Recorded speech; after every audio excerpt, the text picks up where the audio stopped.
Bismillahirrahmanirrahim. Assalamualaikum warahmatullahi wabarakatuh.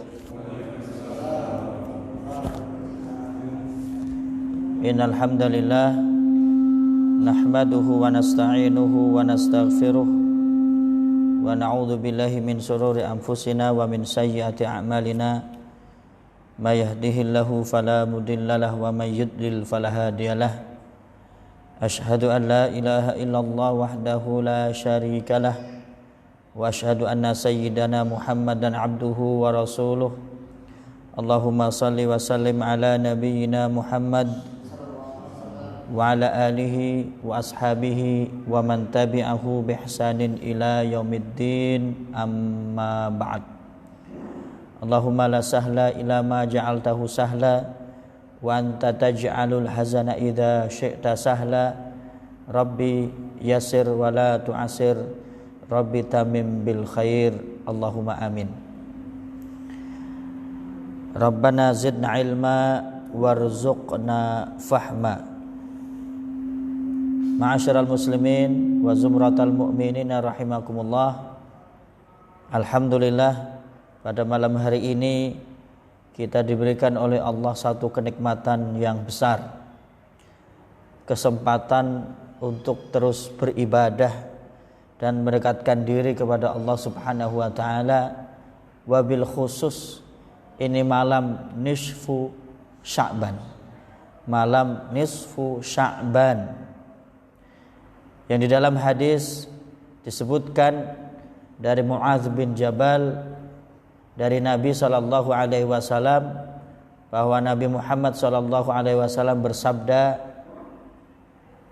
yattali'ullahu azza wa jal ala khalqihi lailatan nisfi min Sya'ban fayaghfiru li jami'i khalqihi illa li musyrikin wa musyahin.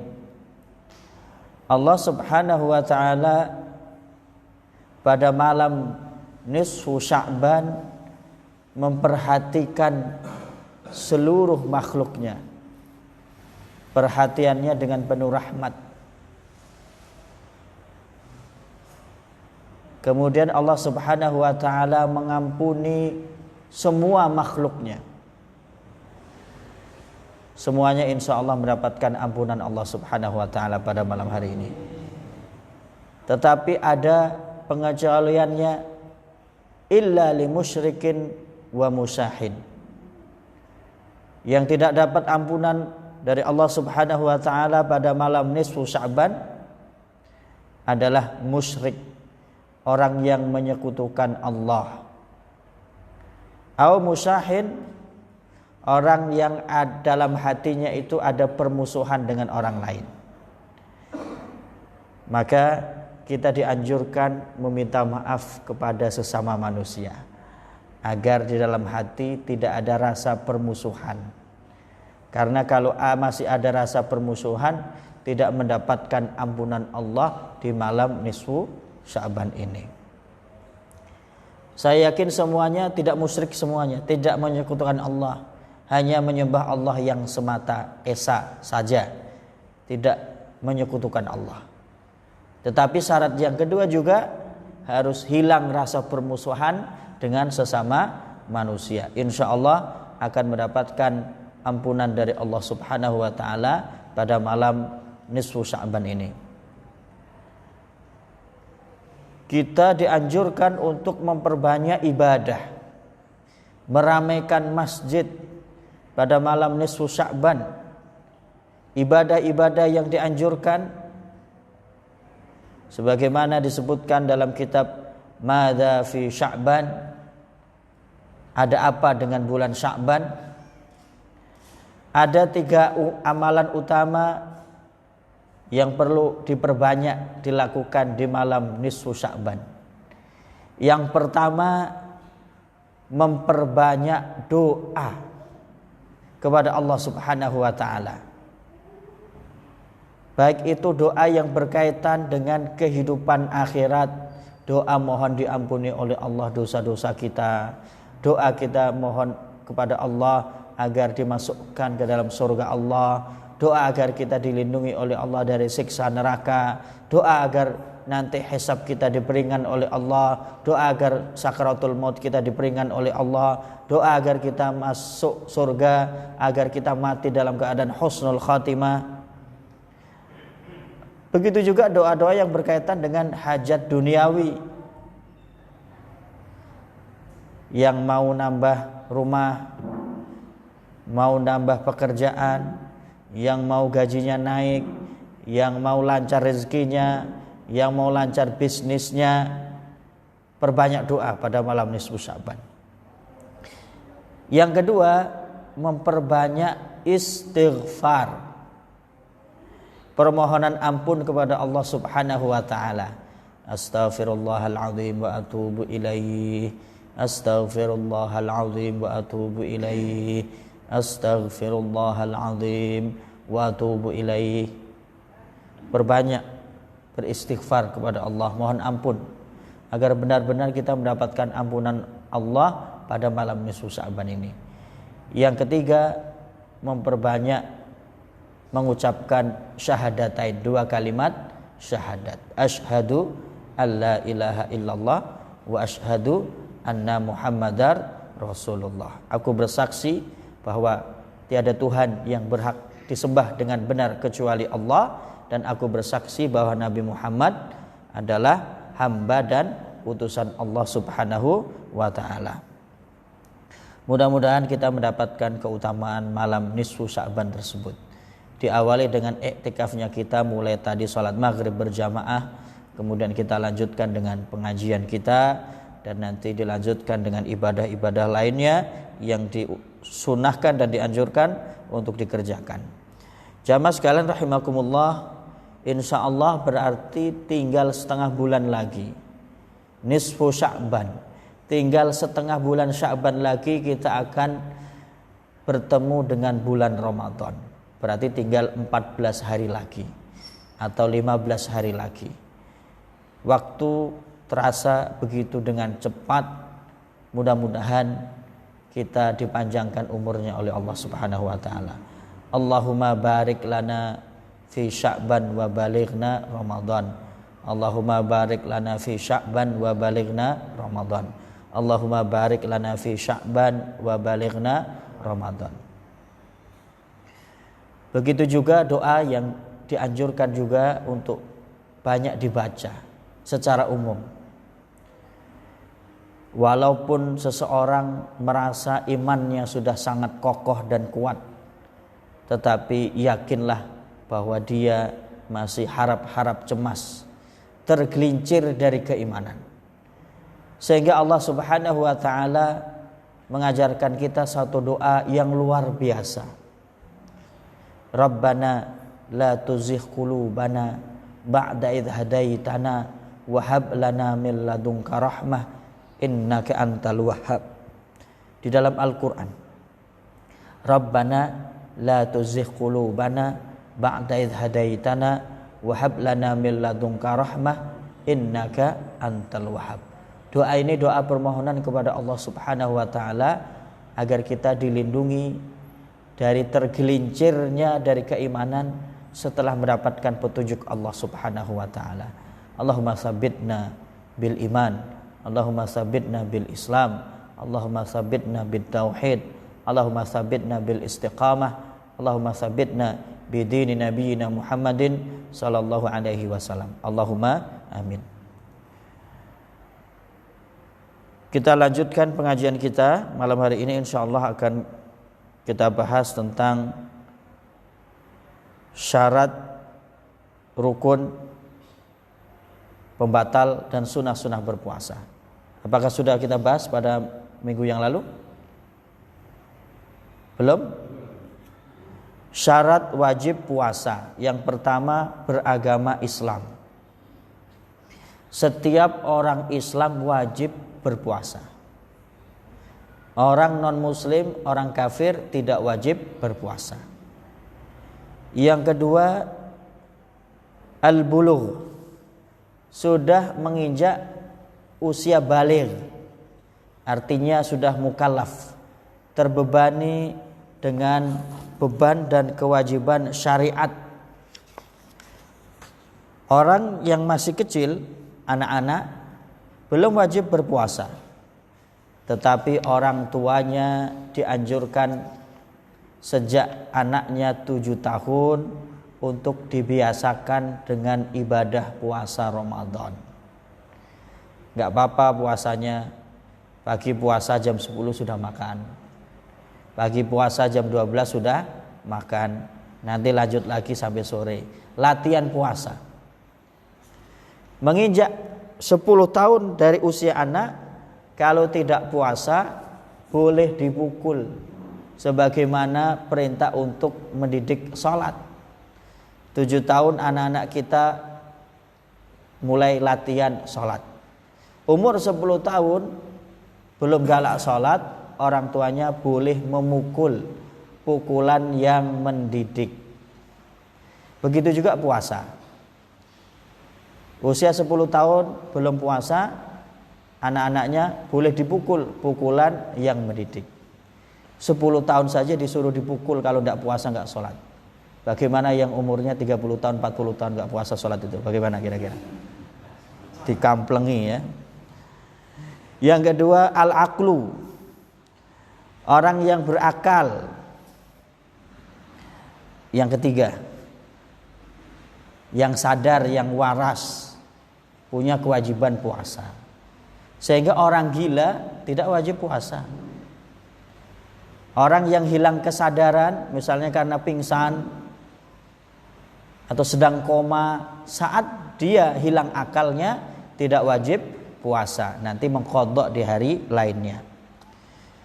Yang keempat, al-qudrah. Al-qudrah, mampu untuk berpuasa, tidak ada uzur yang menghalanginya untuk melaksanakan ibadah puasa. Yang tidak mampu, misalnya karena sakit menahun, tidak kuat puasa, atau sudah tua renta, jompo, tidak kuat puasa, boleh tidak berpuasa. Mereka mengganti puasanya dengan membayar fidyah. Tetapi yang tidak mampu ini hanya bagi yang sakit menahun, tidak ada harapan sembuh, dan orang yang sudah tua renta, jompo, tidak kuat puasa. Yang kelima, tidak dalam keadaan safar, al-iqamah, di rumah, tidak dalam keadaan perjalanan yang jauh yang membolehkan dia untuk menjamak dan mengqashar salat. Orang yang sedang safar, perjalanan jauh, dan itu menimbulkan masyaqqah, kepayahan, kesusahan, maka boleh dia tidak berpuasa, tetapi mengqadha, mengganti di hari lain. Tapi safarnya, perjalanannya adalah perjalanan yang membuat kepayahan atau kesusahan, masyaqqah.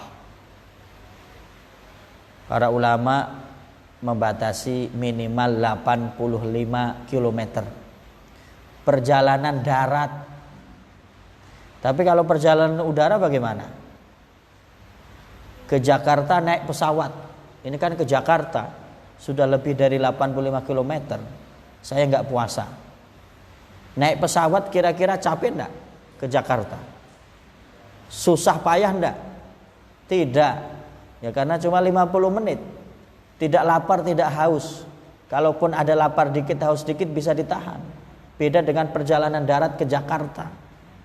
12 jam dari Palembang. Maka perjalanan ke Jakarta yang hanya 50 menit naik pesawat tidak masuk dalam kategori ini. Perjalanan safar yang diperbolehkan untuk tidak berpuasa. Yang keenam, at-taharatu min damil haidi wan nifas. At-taharah, suci, min damil haidi, dari darah haid, wan nifas, darah nifas. Wanita yang sedang haid bahkan diharamkan untuk berpuasa. Wanita yang sedang nifas juga diharamkan untuk berpuasa. Nanti mengganti di hari lain sejumlah puasa yang ditinggalkan karena haid dan nifas. Nah, 6 syarat inilah jika terpenuhi wajib berpuasa. Syarat-syarat ini jika terpenuhi wajib berpuasa. Sehingga orang yang tidak berpuasa ada 6 kemungkinan. Satu kemungkinannya dia bukan orang Islam.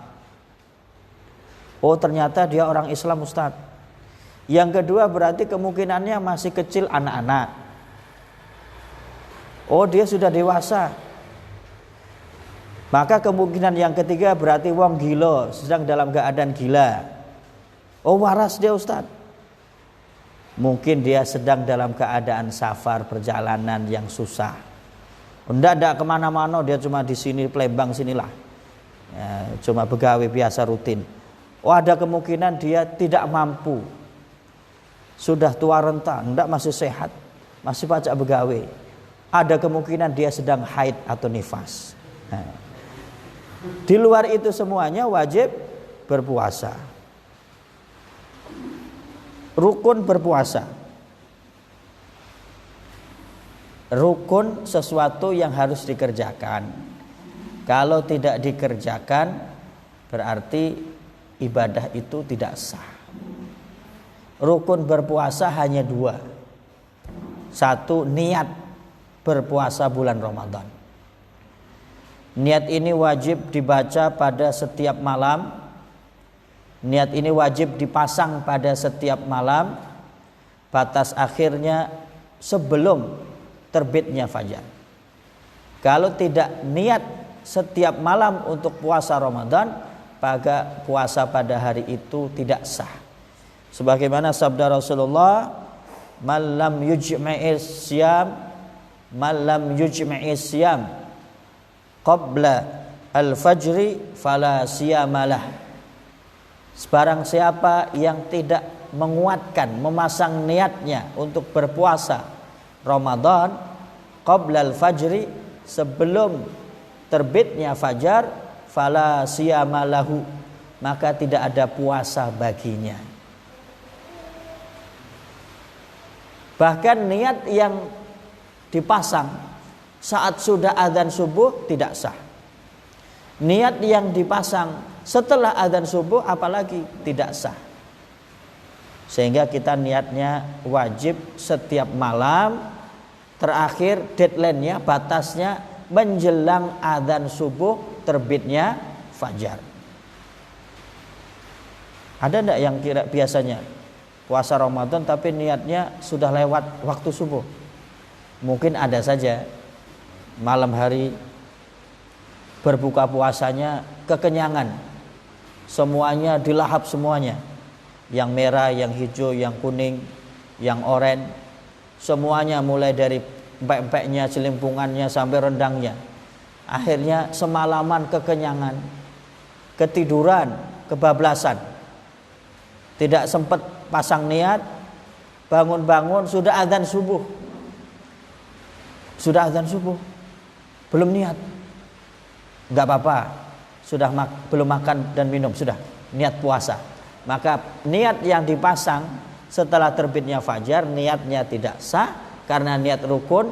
Kalau rukunnya tidak sah berarti puasanya tidak sah. Itu yang pertama. Yang kedua, menahan diri dari semua perbuatan yang membatalkan puasa di siang hari, dari terbitnya fajar sampai terbenamnya matahari, dari waktu subuh sampai waktu maghrib. Apa yang membatalkan puasa? 1. Makan dan minum dengan sengaja. Tapi kalau tidak sengaja, walaupun habis 2 piring tapi gak sengaja, itu namanya dapat rezeki dari Allah. Hari pertama tidak ingat kalau dia puasa. Jam 12 siang biasanya mampir masuk ke rumah makan Palapa Permai sini, atau Wang Desa, mampir di situ. pesen mie ayam atau rendang, duduk di situ. Sudah makan 2 porsi baru ingat astagfirullah. Puasa ini. Nah, berarti yang sudah dimakan tadi itu rezeki dari Allah Subhanahu wa taala. Puasanya tidak batal. Lanjutkan puasanya sampai waktu maghrib. Tapi begitu ingat, yang di mulut dikeluarkan, yang sisanya ditinggalkan. Jangan astagfirullah puasa, nanggung ini habiskan. Nah, yang tidak ingat tadi tidak membatalkan puasa, tapi setelah ingat sudah tidak boleh makan dan minum lagi. Yang kedua, muntah dengan sengaja. Misalnya dengan memasukkan jari ke kerongkongan dengan sengaja dimuntahkan, maka ini membatalkan puasa. Sedangkan muntah yang di luar kendali, misalnya karena sakit nggak bisa ditahan, maka muntah jenis ini tidak membatalkan puasa. Yang ketiga, keluar darah haid dan nifas. Sedang berpuasa ini ibu-ibu atau wanita, para gadis,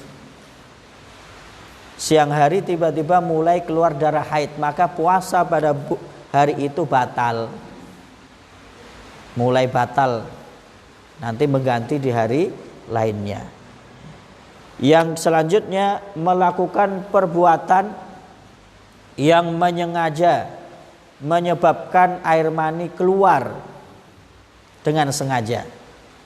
Kalau air mani keluar tidak sengaja, misalnya mimpi atau mengangkat beban berat, keluar air mani tidak sengaja, maka itu tidak membatalkan puasa. Yang membatalkan berpuasa juga adalah berniat membatalkan puasa walau belum sempat makan dan minum. Sekedar niat batal puasa, maka puasanya jadi batal beneran. Misalnya jam 3, caknya enggak kuat, kayaknya enggak kuat ini saya nih, sudahlah puasanya batal. Nah, begitu dia niat sudahlah puasanya batal beneran, walau dia belum makan dan minum. Enggak jadi dah, saya lanjutin saja sampai jam 6, nanggung kurang 3 jam lagi. Dia tadi sudah berniat membatalkan puasa, walaupun belum makan dan minum, puasanya jadi batal. Maka jangan main-main dengan membatalkan puasa walau sekedar niat. Yang membatalkan puasa juga adalah berjima, berhubungan suami istri di siang hari. Ada syarat sengaja atau tidak sengaja enggak kalau jima? Kira-kira jima ada yang sengaja enggak? Ada yang tidak sengaja enggak?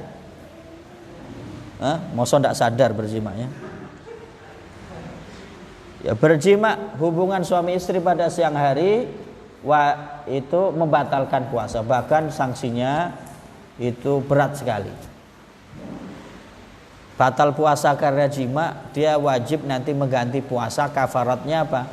Puasa 2 bulan berturut-turut, 60 hari berturut-turut.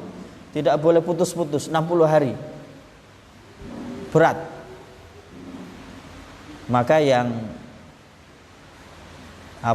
tegangannya tinggi, jangan dekat-dekat dengan pasangan-pasangannya ya. Jauh-jauh kalau siang hari. Jangan juga melakukan perbuatan-perbuatan yang bisa tergoda, mengarah kepada perhubungan suami istri pada siang hari. Ya biasa-biasa saja. Tidak perlu digoda dan tidak perlu menggoda pada siang hari. Yang selanjutnya adalah memasukkan infus ke dalam tubuh yang fungsinya sebagai nutrisi pengganti makanan. Ada hal-hal yang tidak membatalkan puasa. Ini biasanya banyak pertanyaan. Boleh enggak sikat gigi di siang hari? Batal enggak puasanya? Boleh enggak kami berobat suntik di pantat? Batal enggak puasanya pada siang hari? Pertanyaan yang terbaru, boleh enggak vaksin COVID-19 ketika sedang berpuasa? Yang pertama, bersiwak atau menyikat gigi tidak membatalkan puasa, tapi dianjurkan, diperintahkan oleh Rasulullah ketika berkumur-kumur, berwudu atau bersiwak, jangan dalam-dalam. Nanti ada yang masuk ke dalam tenggorokan. Kalau ada yang masuk secara sengaja, maka batal puasanya. Tetapi jika siwak, sikat giginya, berkumur-kumurnya itu tidak dalam-dalam, hanya di bagian depan, tidak terlalu masuk, maka itu boleh-boleh saja. Yang membatalkan puasanya jika odolnya dan sikat giginya sekalian ditelan. Ya. Yang kedua, suntik. Kalau suntik itu obat, bukan nutrisi pengganti makanan. Cairan yang dimasukkan ke dalam tubuh melalui suntik itu adalah obat, bukan nutrisi pengganti makanan, maka tidak membatalkan puasa. Sehingga vaksin COVID-19 itu nutrisi pengganti makanan seperti infus atau bukan? Bukan. Sehingga orang yang sedang berpuasa divaksin corona dan obat lainnya tidak batal puasanya. Karena obat-obat itu tidak masuk ke dalam saluran pencernaan. Selain suntik juga obat tetes mata. Matanya belekan, ada obat tetes mata. Atau ada obat tetes telinga. Dan itu bukan asupan atau nutrisi pengganti makanan. Selama tidak masuk melalui kerongkongan, mulut dan kerongkongan, maka tidak membatalkan puasa. Begitu juga yang tidak membatalkan puasa adalah mencicipi makanan dengan lidah, tapi dikeluarkan kembali.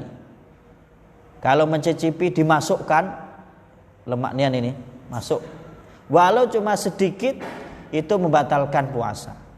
Tapi kalau mencicipi kemudian dikeluarkan kembali, tidak ditelan, tidak membatalkan puasa. Ini yang punya warung nggak apa-apa mencicipi makanan ketika sedang berpuasa, daripada nanti makanannya itu asin atau kemanisan, kan? Boleh dicicipi selama tidak masuk ke dalam tenggorokan. Yang tidak membatalkan puasa juga menghirup asap di perjalanan berkendaraan, banyak asap knalpot atau asap bis, maka itu tidak membatalkan puasa. Tapi kalau asap rokok membatalkan puasa, karena dihukumi seperti orang yang makan dan minum pada siang hari, membatalkan puasa. Mencium wewangian, minyak wangi atau pengharum ruangan, ya, itu tidak membatalkan puasa. Juga berbekam hijamah. Rasulullah SAW pernah berbekam sedangkan beliau sedang berpuasa. Maka ini menjadi dasar, berbekam ketika berpuasa itu tidak batal.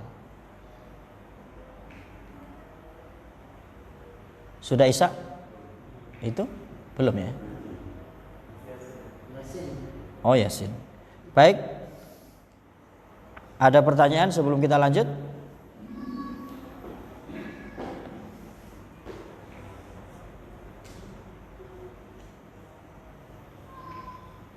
Silahkan kalau ada pertanyaan.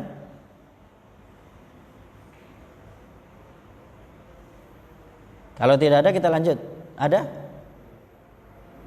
Sunnah-sunnah berpuasa. Sunnah-sunnah ini jika dilakukan maka puasanya semakin sempurna dan mendapat keutamaan yang banyak. Kalau tidak dilakukan tidak apa-apa. Tetapi sebaiknya dikerjakan. Ittiba'an, mencontoh Nabi Muhammad sallallahu alaihi wasallam. Yang pertama, makan sahur dan mengakhirkan waktu sahur. As-sahur wa ta'khirus sahur. Sahur disunahkan untuk dilaksanakan bagi orang yang berpuasa bulan Ramadan, yaitu makan sebelum terbit fajar. Hikmahnya agar berpuasanya itu lebih kuat. Kalau tidak sahur jam 10 lah lemes, jam 1 sudah lemes nian. Tapi kalau sahur insya Allah badannya tetap fit sampai waktu maghrib. Begitu juga ketika makan sahur disunahkan mengakhirkan waktu sahur. Rasulullah Shallallahu Alaihi Wasallam sebagaimana diriwayatkan dalam hadis dari Zaid bin Sabit, beliau menyebutkan bahwa jarak antara sahurnya Rasulullah dengan terbit fajar, yaitu azan subuh, itu membaca 50 ayat, sekitar 10 menit. Selesai sahurnya Rasulullah dengan azan subuh itu sekitar 10 menit.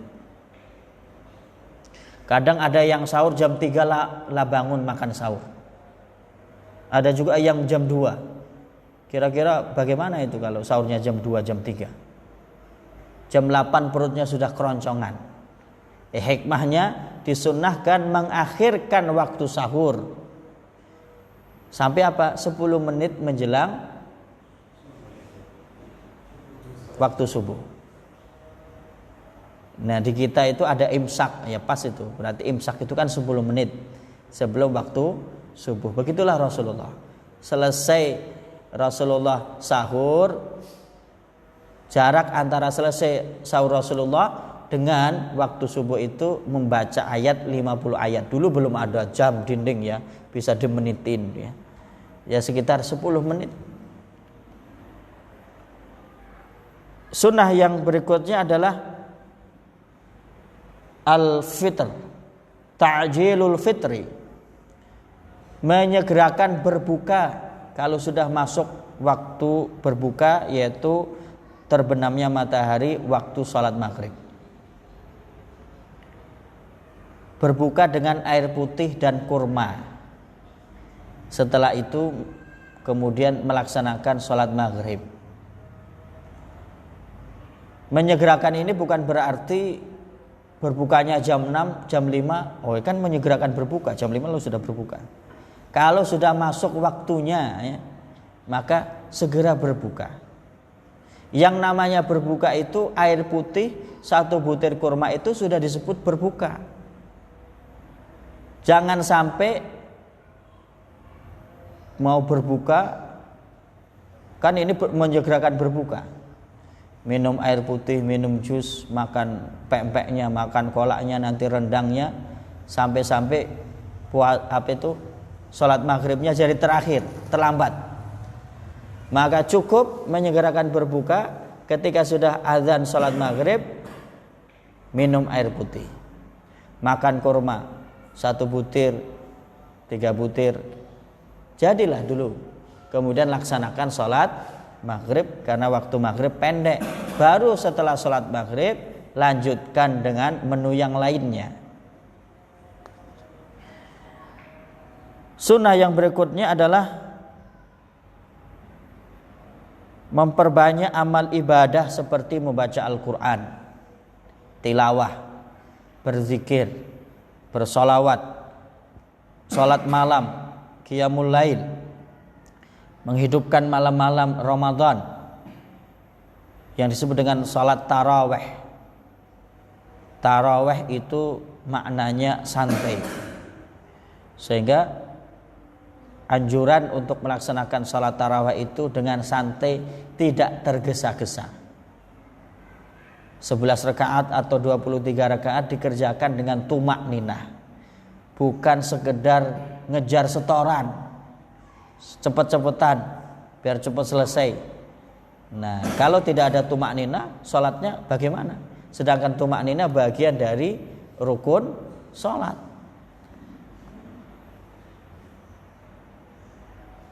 Sabda Rasulullah Sallallahu Alaihi Wasallam, "Man qama Ramadana imanan wa ihtisaban, ghufira lahu ma taqaddama min dzambi."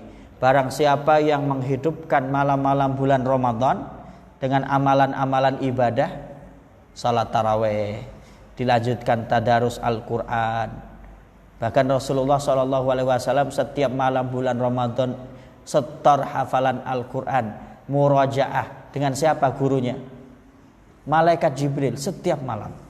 Maka ini menjadi dasar anjuran tadarus Al-Quran setiap malam, baik bersama-sama maupun sendirian. Begitu juga memperbanyak zikir, istighfar, doa, salawat, dan amalan-amalan yang dianjurkan lainnya. Sunnah di bulan Ramadan juga adalah memberi makan berbuka puasa kepada orang yang berpuasa. Rasulullah SAW bersabda, barang siapa yang memberi makan kepada orang yang berpuasa, maka bagi dia pahala orang yang berpuasa seperti dia tanpa dikurangi sedikit pun. Sehingga jangan heran nanti kalau ada yang umroh bulan Ramadan di Masjidil Haram, Masjid Nabawi, itu kita ditarik-tarik, ta'ala ke sini, ta'ala ke sini, ta'ala ke sini. Orang sana rebutan, sini ke sini, mampir di sini. Tadi sampingnya sini aja. Mempersilahkan untuk berbuka puasa dengan dia, mengamalkan hadis ini. Jangan khawatir kalau bulan Ramadan umroh nanti khawatir gak makan. Ada makanan terus melimpah buka puasanya. Sahurnya juga sama. Jadi tidak perlu beli-beli umroh bulan Ramadan. Bahkan umroh di bulan Ramadan itu seperti dalam hadis dianjurkan dan disunahkan. Rasulullah bersabda, umrah di bulan Ramadan itu seperti berhaji bersamaku, mendapatkan pahala haji, tapi pahala hajinya bersama Rasulullah besar sekali, sehingga rame-rame berduyun-duyun semuanya ingin umrah di bulan Ramadan. Mudah-mudahan ini semuanya nanti diberikan oleh Allah kemudahan dan kelapangan rezeki sehingga bisa umrah, dan umrahnya nanti di bulan Ramadan. Sunnah puasa yang lainnya adalah iktikaf 10 hari akhir bulan Ramadan.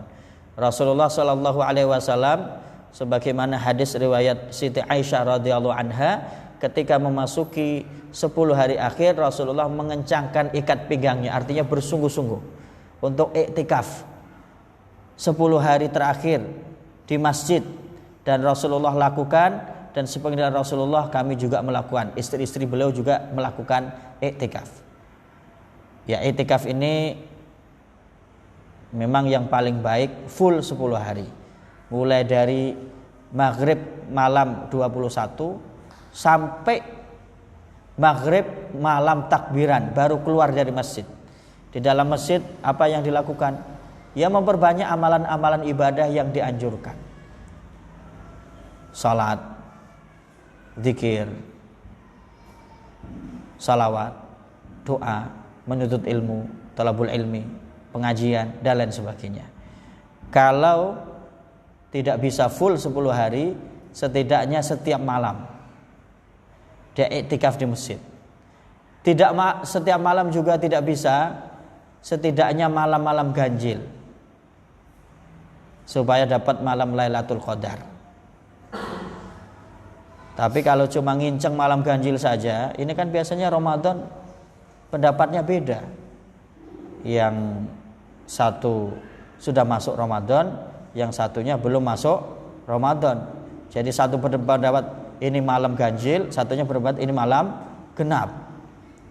Ya, paling aman setiap malam iktikaf, sehingga insya Allah peluang mendapat Lailatul Qadarnya semakin besar.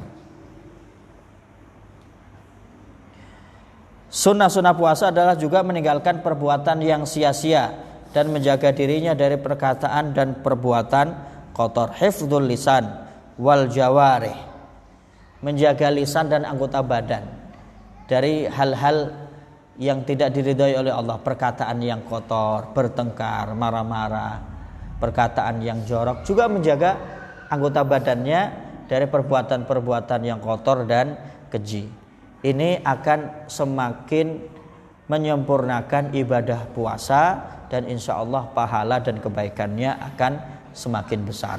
Mudah-mudahan kita diberikan oleh Allah Subhanahu wa taala kemudahan dan panjang umur sehingga kita bisa bertemu dengan bulan Ramadan. Aku qouli hadza wa astaghfirullah li wa lakum. Semoga bermanfaat bagi kita semuanya. Ada salahnya datang dari diri kami pribadi dan syaitan mungkin. Ada benarnya datang dari Allah dan Rasulnya. Kita bertemu kembali minggu depan. Minggu depan bulan Ramadan kan? Insya Allah kita bertemu kembali minggu depan Ahad malam Senin antara sholat maghrib sampai sholat isya. Kita tutup dengan doa kafaratul majlis. Subhanakallahumma wa bihamdika asyhadu alla ilaha illa anta astaghfiruka wa atubu ilaik. Assalamualaikum warahmatullahi wabarakatuh.